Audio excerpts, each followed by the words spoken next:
अनन्याश्चिन्तयन्तो मां ये जना पर्युपासते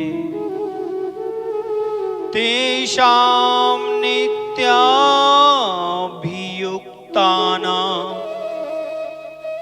योगक्षेमं वहाम्यहम्। प्रभु ने कितनी सुंदर बात कही है कि तू सिर्फ मेरा अनन्य चिंतन कर। तेरे जितने कष्ट हैं, तेरी जितनी बाधाएं हैं, मैं उन सब से तुझे निकाल दूंगा और उन सब बाधाओं का नाश कर दूंगा। लेकिन हम किसी से अगर प्रश्न करें कि आप प्रभु नाम स्मरण चिंतन कितना करते हो, जवाब यही मिलेगा, खूब करते हैं। खूब का मतलब सिर्फ बोलना ही है, खूब करते हैं।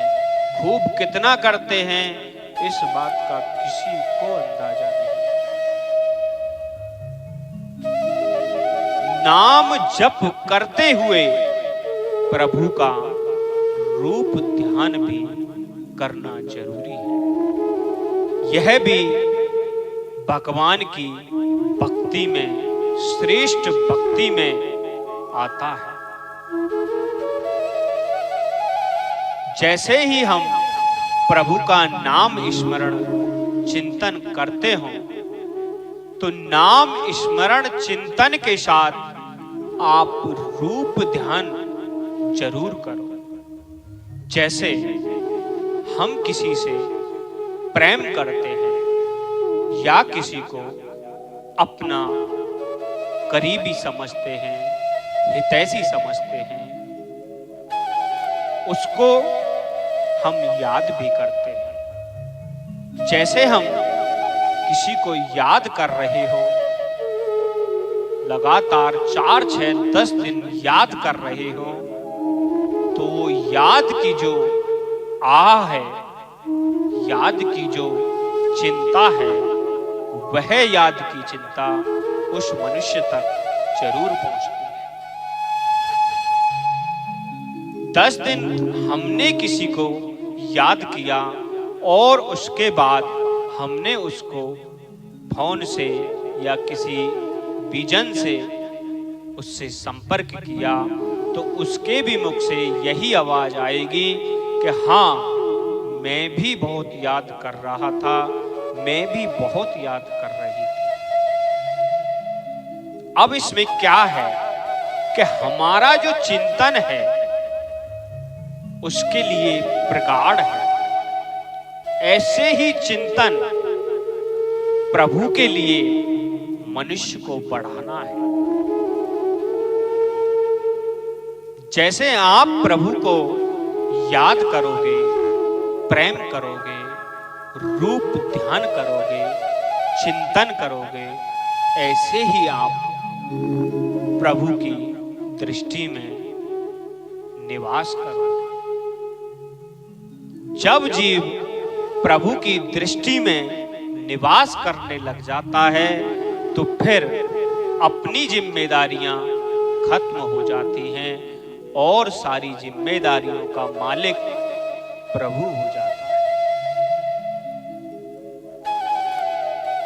मनुष्य को समझना होगा, प्रभु को समझना होगा, उस पे विश्वास मजबूत करना होगा, प्रगाढ़ता बढ़ानी होगी, सही चिंतन करना होगा।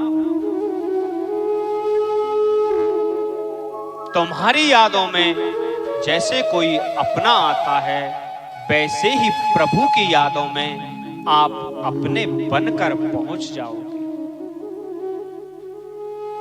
कृपा तो सब पे है उसकी, लेकिन कृपा पात्र कोई बन पाता है। जैसे हम प्रेम तो सबको करते हैं, अपना तो सबको मानते हैं, लेकिन चिंतन किसी एक का ही रहता है। ऐसे ही काम सारे करो, प्रेम सबसे करो, चिंतन और चित्त को प्रभु से जोड़ो, ताकि आपके सारे कष्ट, सारी परेशानियां वो हर ले, और ना भी हरे तो अपने सिर ले ले। जिसकी जिम्मेदारी प्रभु ने ले ली, उसे फिर भटकने की या भ्रमण करने की जरूरत ही नहीं पड़ेगी। सात्विक बनो, शुद्ध बनो और अपना चिंतन प्रभु से जोड़ो। अनन्य चिंतन, दिखावे का नहीं, हकीकत का।